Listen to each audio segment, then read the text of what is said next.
மாத்தி கூட்டு போகணும். மதுரை கண்டுபிடிச்சிருவான், ராமநாதபுரம் மாதிரி வண்டி செட் பண்ணணும். பல சமயம் நம்ம கிரிமினல் ஆகிடுவான். நடக்கும். எப்படிலாம் இது நீங்க நினைக்கிற மாதிரி இல்லை. எப்படி என்னென்ன யோசிக்க வேண்டியது இருக்கு. ஒரு விக்டிம் ஒரு சாட்சியை நீதிமன்றத்தில் வாங்குறது சவாலான காரியம். அப்ப அவன் என்ன சொல்றான், என் மகளை நான் கொல்றேன்.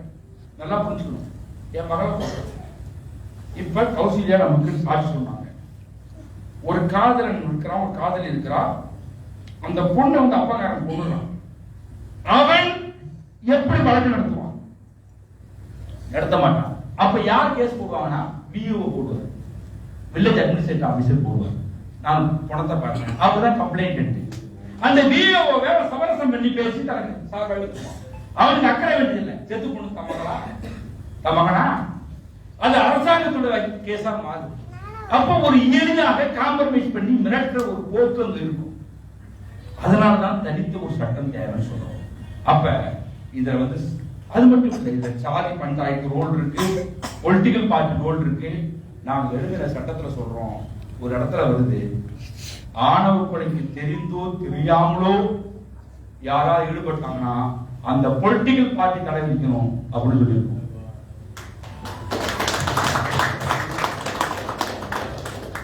இதெல்லாம் நம்ம எஸ்சிஎஸ்டி நியூ அமெண்ட்மெண்ட் ஆக்ட் எழுதின அந்த கூட நானும் இருந்தேன். சட்டத்தை ஒரு காலகட்டத்தில் அரசாங்கம் இன்னைக்கு யார் சட்டத்தில் எழுதுறான்? நம்மள மாதிரி ஆக்டிவிஸ்ட் தான் எழுதுறோம். இல்ல நிஜமாதான். இன்னைக்கு நம்மளுடைய இது இருக்கு பாருங்க, 100 நாள் திட்டம்.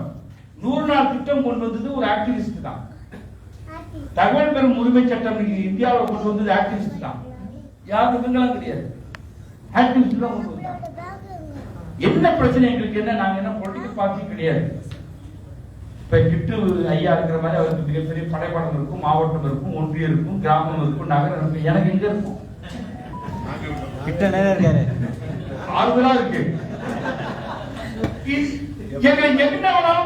எவ்வளவு ரிஸ்க் இருக்குன்ற, எவ்வளவு கையளிக்கலான்ற.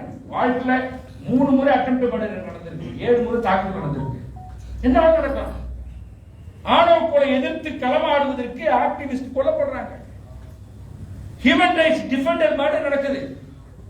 நமக்கு கட்சிகள் பெரிய பலமா இருக்கு, அது பெரிய விஷயம். என் ஆபீஸ்ல ஒன்று நடந்தாலும் உடனே வந்துடுறாங்க. சிபிஎம் வந்துருவாங்க, விடுதலை சிறுத்தையும் சொல்ல வேணாம், ஓடி வந்துருவாங்க, என்ன நடக்குதுன்னு வந்துருவாங்க. அதெல்லாம் பெரிய பலம் நமக்கு இல்லைன்னா சொல்ல வரல. ஆனால் அதை தாண்டி சாதாரண ஆக்டிவிஸ்ட் நான் சொல்ல வரேன். கிராமத்துல உங்களுக்கு தெரியுமா, தமிழ்நாட்டில் அதிகமாக பொலிட்டிக்கல் ஆக்டிவிஸ்ட் கொலை பண்ணப்படுறது விடுதலை சிறுத்தைகள் தான். அதிகமாக பொலிட்டிக்கல் ஆக்டிவிஸ்ட் கொலை பண்ணப்பட்டுள்ளது. ஆணவ ஒரு சாதி மறுப்பு திருமணத்தை நடத்தி வைத்தால் என்பதற்காக முத்துரலி என்கிற ஒரு விடுதலை சிறுத்தைகளுடைய கேஸ் கொல்லப்பட்டது. அவன் ஆணவ சாதி மறுப்பு திருமணத்தை நடத்தி வச்சான், கொல்லப்பட்டிருக்கான். முத்தழகு, மதுரை முத்தழகு அவன் சாதி மறுப்பு திருமணத்தை நடத்தி வைத்ததற்காக கொல்லப்பட்டான்.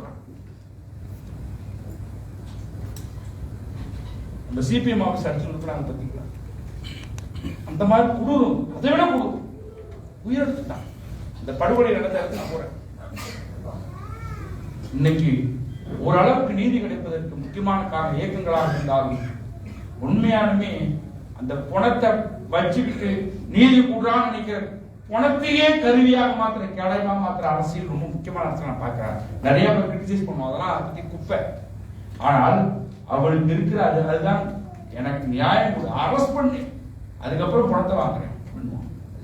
இப்ப இந்த ஆணவ கொலையில பாத்தீங்கன்னா வழக்கு இதெல்லாம் காரணம். ஆக்டிவிஸ்ட் நடத்தப்படுறாங்க, குடும்ப உறுப்பினரே குற்றவாளியா இருக்கலாம், கவர்மெண்ட் சாட்சியா இருக்கு, கொல்லப்படுறதுன்னு காரணம் ஜாதியா இருக்கும், ஒரே கம்யூனிட்டியா இருப்பாங்க.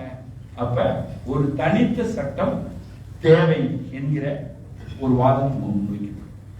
அதனால இது கண்டிப்பாக தேவை. ஏன்னா